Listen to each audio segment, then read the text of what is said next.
प्राचीन समय की बात है। एक समुद्र के किनारे एक गुरु अपना आश्रम बनाकर रहा करते थे। हजारों शिष्य उनसे ज्ञान ग्रहण करने के लिए दूर दूर से उनके पास आकर रहते थे। गुरु का ज्ञान देने का तरीका भी बहुत ही अनोखा था। शुरुआत में वो अपने शिष्यों को उपदेशों के माध्यम से ज्ञान देते थे। उसके बाद वो अपने शिष्यों को उस ज्ञान का अनुसरण करने के लिए कहते थे। एक बार उस आश्रम में एक सम्राट अपने बेटे को लेकर पहुंचा। उस सम्राट ने उस गुरु से प्रार्थना की और कहा कि आप मेरे बेटे को अपने आश्रम में रहने दें और अपने तरीके से उसे ज्ञान दें।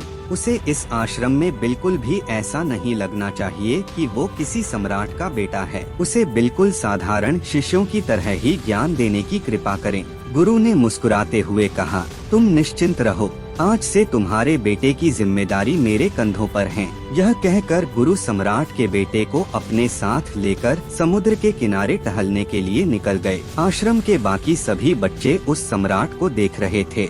सम्राट अपने बेटे को अपने रथ पर बिठाकर लाया था, जिससे सभी बच्चे समझ गए थे कि यह बच्चा सम्राट का बेटा है। इसी वजह से आश्रम के सभी बच्चे सम्राट के बेटे की तरफ आकर्षित हो गए थे। जब गुरु सम्राट के बेटे को लेकर समुद्र पर टहल रहे थे, तो सम्राट का बेटा अचानक फूट फूट कर रोने लगा, क्योंकि अभी वो सिर्फ 12 वर्ष का था और 12 वर्ष की आयु में उसके पिता उसे अपने से दूर करके चले गए थे। यह सदमा वह बच्चा सहन नहीं कर पा रहा था। वह नहीं समझ पा रहा था कि उसके पिता उसकी भलाई के लिए उसे उस गुरु के पास रख कर गए हैं। उसे रोते हुए देखकर गुरु ने कहा कि बेटा, मैं तुम्हें चुप नहीं कराऊंगा। हो सकता है कि आज मैं तुम्हारे आंसू पोंछ दूं, लेकिन कल तुम फिर अपने आप को अकेला पाओगे। याद रखना, जीवन में इंसान अकेला आता है और अकेला ही चला जाता है। गुरु ने अपनी बात आगे बढ़ाते हुए कहा कि जो इंसान अकेला रहना सीख लेता है वही खुद से प्यार कर पाता है, और जो खुद से प्यार करना जानता है वह किसी का भी जाने का अफसोस नहीं करता, क्योंकि वह खुद से ही प्यार करता है। धीरे धीरे तुम आश्रम के माहौल में ढल जाओगे। शुरुआत में तुम्हें समस्या आ सकती है, लेकिन कुछ दिनों के बाद तुम इसे आत्मसात कर लोगे। उसके बाद तुम्हें यही जगह बहुत अच्छी लगने लगेंगी। ये जगह तुम्हें अपने महल जैसी लगने लगेंगी। संध्या हो चली थी।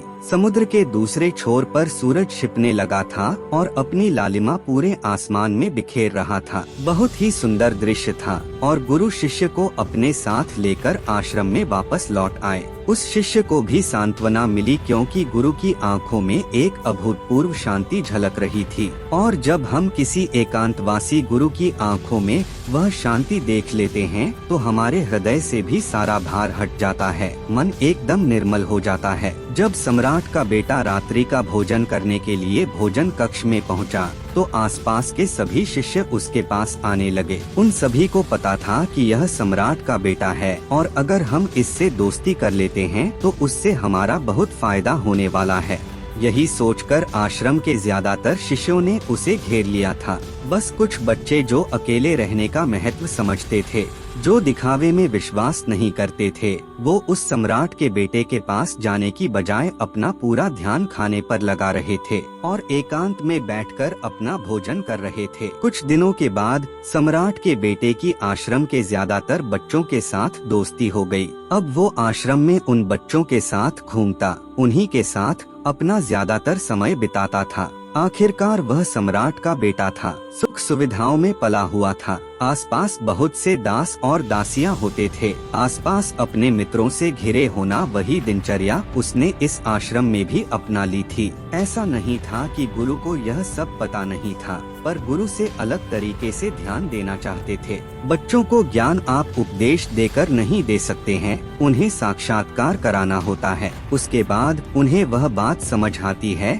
जो आप समझाना चाहते हैं। गुरु को यह बात पता थी कि अगर मैं इसे बोलकर बताऊंगा तो यह कभी समझ नहीं पाएगा। मुझे ऐसे दिखाना होगा, इसे एहसास कराना होगा कि अकेले रहकर तुम अपनी शक्तियों को जान पाओगे। यह सीख देने के लिए गुरु एक दिन उस शिष्य को अपने साथ एक ऊंची चोटी पर ले गए। चोटी पर पहुंचकर गुरु ने उस शिष्य से कहा कि अब तुम्हारा ज्ञान पूरा हो चुका है, बस एक आखिरी रात तुम्हें यहाँ पर बिताने होगी। उसके बाद अगले दिन शाम को मैं तुम्हारे राजमहल में तुमको पहुँचा दूंगा। वह बच्चा तो यह सुनकर बहुत खुश हो गया कि अब मैं वापस अपने राजमहल चला जाऊंगा। फिर से मेरे दास और दासियां, सारी भोग की वस्तु यह मेरे पास होंगी। उस शिष्य ने गुरु से पूछा कि गुरु जी, मुझे आज रात आप यहाँ चोटी पर क्यों रहने को कह रहे हैं? आखिर मुझे कौन सा आखिरी ज्ञान यहाँ से मिलेगा? गुरु ने मुस्कुराते हुए कहा कि यहाँ पर चट्टान के पीछे तुम्हें छिपकर बैठना होगा। यहाँ पर रोज रात को एक बाज आता है।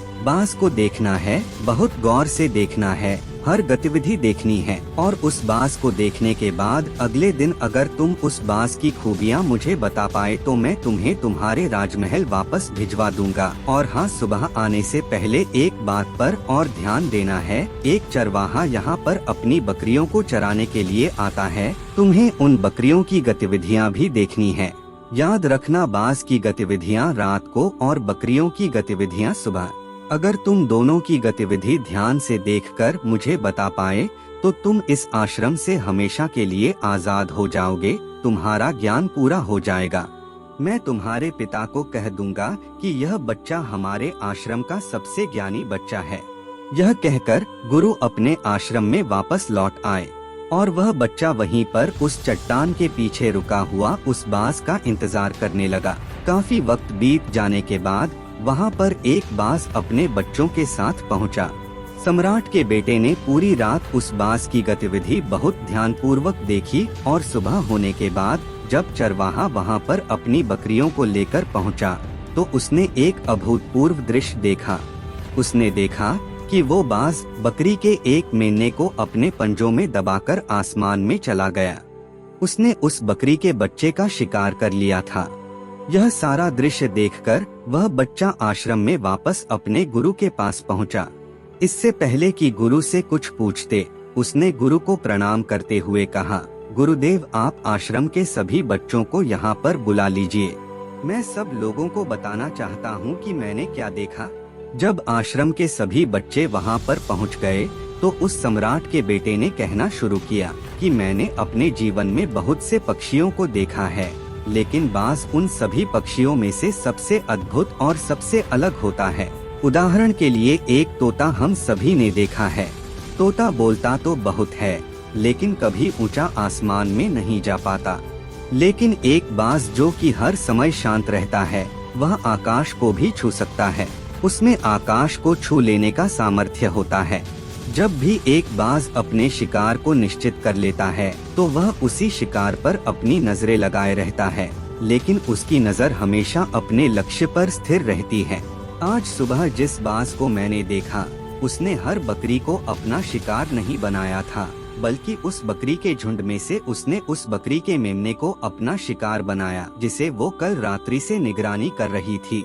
पहली बात, उस बाज की तरह हमें भी अपना ध्यान अपने एक ही लक्ष्य पर स्थिर रखना चाहिए। चाहे कितनी भी रुकावट क्यों न आए, हमें अपना लक्ष्य स्पष्ट दिखाई देना चाहिए। पूरी एकाग्रता के साथ ध्यान देना चाहिए। तीसरी बात जो मैंने उस बात से सीखी और जो हम सभी को सीखनी चाहिए, वह यह है कि बाज कभी भी दूसरे पक्षी के साथ नहीं रहता, वह हमेशा आकाश में अकेला रहता है। इसे हमें यह सीख लेनी चाहिए कि हमें कभी भी छोटी सोच वाले लोगों के साथ नहीं रहना चाहिए। आखिरकार हम भी वही बन जाते हैं जिनके साथ हम रहते हैं। इसीलिए या तो महान सोच वालों के साथ रहो या फिर अकेले, क्योंकि जब हम अकेले रहते हैं तभी हम खुद की ताकत और खुद की कमजोरियों को जान पाते हैं। कमजोरियों को जानकर उनको दूर कर सकते हैं और अपनी ताकत को जानकर उसका सही इस्तेमाल कर सकते हैं। लेकिन वह तभी संभव होगा जब हम अकेले रहना सीखेंगे। चौथी सीख जो हमें एक बाज से लेनी चाहिए कि एक बाज हमेशा अपनी सीमाओं से ऊपर रहता है। जब तूफान आता है तो हर एक पक्षी अपने घोंसले की तरफ भागता है, खुद को छुपाने की जगह ढूंढता है, लेकिन बाज ऐसा कुछ भी नहीं करता। वो खुद की सीमाओं को हटाकर बादलों से भी ऊपर जाने का प्रयास करता है। हवाएं उसे धक्का मारती है, पंख उसके भारी हो जाते हैं, पानी और धूल की वजह से कुछ दिखाई नहीं देता, लेकिन वह फिर भी आसमान की तरफ जाता रहता है और अंततः बादलों से भी ऊपर निकल जाता है। उसे डर कर बचने का प्रयास नहीं करता, बल्कि एक सकारात्मक नजरिए के साथ उसका सामना करता है। हमें उन रुकावटों को हराना चाहिए, ना कि उनसे डरकर कहीं छुप कर बैठना चाहिए। बहादुर तो वो लोग होते हैं जो तूफानों से टकरा जाते हैं। कायर तो अपने घर में, अपने घोंसले में, अपनी जगह में आराम से बैठ जाते हैं। पांचवी बात जो हमें एक बात से सीखनी चाहिए कि बाज कभी भी अपने घोंसले में घास के कोमल तिनके नहीं रखता। जो तिनके कोमल होते जाते हैं वह उन्हें निकाल फेंकता जाता है। उसी तरह चाहे कितनी भी आरामदायक जिंदगी आपको मिली हो, लेकिन उस आराम से ऊपर उठकर अपने आलस्य को हटाकर जीवन में मेहनत करते रहना चाहिए। जीवन में पसीना बहाना चाहिए, शारीरिक मेहनत करनी चाहिए। अपने कोमल तिनके उठाकर फेंक दो और आज ही अपने आलस्य को हटाकर निकलो। हर दिन अपने आप को चुनौतियाँ दो, हर दिन मुश्किलों का सामना करो, क्योंकि वही मुश्किलें तुम्हें मजबूत बनाएंगे। जंगल के राजा शेर को भी झुंड बनाकर शिकार करते हुए देखा जा सकता है, लेकिन बाज हमेशा अकेला शिकार करता है, क्योंकि वह जानता है कि झुंड में रहना हौसला तो देती है मगर साहस छीन लेती है। आदमी को हमेशा अकेले ही आगे जाना होता है। यही कारण होता है कि वो जल, थल और नभ सभी जगहों पर अपने शिकार का परचम लहरा सकता है। बाज की उम्र लगभग 70 साल की होती है, लेकिन 40 साल में ही उसका शरीर पुराना हो जाता है। नाखून उसके पैरों में धंसने लगते हैं, पंख उसके शरीर में चिपक जाते हैं, उसकी चोंच खराब हो जाती है, उसका शरीर भारी हो जाता है। ऐसी स्थिति में शिकार करना तो क्या, जीने की भी हालत नहीं रह जाता। उस स्थिति में उसके पास सिर्फ दो विकल्प होते हैं। पहला, या तो वह खुद की इस अवस्था को स्वीकार कर ले और भूखा प्यासा मर जाए, किसी दूसरे जानवर का शिकार बन जाए, और दूसरा विकल्प यह होता है कि वह 6 महीने एक बहुत ही दर्दनाक प्रक्रिया से गुजरे और खुद को फिर से पहले जैसा मजबूत बना ले। और बाज हमेशा दूसरा विकल्प चुनता है। इसके लिए वो खुद को एक बहुत ही ऊंचे चोटी पर ले जाता है, जहाँ वो पहले अपने सारे पंख खींच